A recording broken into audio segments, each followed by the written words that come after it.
Hi everyone and welcome back to the channel. So today we have this filling loop where the handle's broken off and the hose is a little bit knackered, so we'll replace it.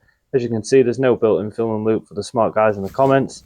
First thing to do is isolate the water, then obviously open the hot and the cold tap, drain the pressure out. Open an upstairs tap and you should hear it suck air in. Now we need to drain the heat inside down. So luckily this one's got a filter, so we'll just pop that open into a bucket, pull the magnet out which collects all the rubbish. Works as a bit of a clean for the system at the same time. As you can see, the pressure's on 0, so we're ready to rock. First we'll start by disconnecting that off of the return side, open it up on the cold side, just let any water trickle into the bucket. Now disconnect the hose from there. We're now ready to disconnect both valves. These nuts I've already disconnected them off camera because it's hard to hold the camera and do it with a pair of grips at the same time. So we'll just disconnect them and remove them, which will expose the olives. Olive is what makes the watertight seal. As you can see, there's a lot of crap in there. People don't realise how much crap's actually in your water. That's why people have filters. So this is the cold, that is the return. So basically the valve connects to the heat inside and that is how it pressures it up. So obviously, as you can imagine, if you've got both isolations, you need both open.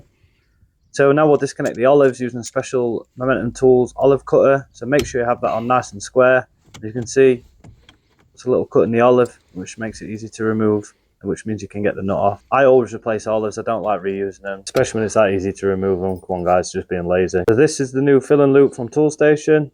As you can see, it has directional flow. That is the cold check valve that needs to come from the cold into the heating. I was always told for them to be this way around, with the check valve on the cold side to protect the cold from any dirty water from the heating coming in. Also means you can drain the heating via the fill and loop for some of them tricky jobs where you don't get a drain off. As you can see, directional flow is where it should be, coming out of the cold and into the heating. We just need to connect the hose. We'll pop that on the cold side and connect it onto the return side. Just nip them up, make sure it's nice and tight. Now we'll turn the water back on. As you can hear, the water's filling back up. We'll go back upstairs and we'll vent out the air that we allowed in earlier.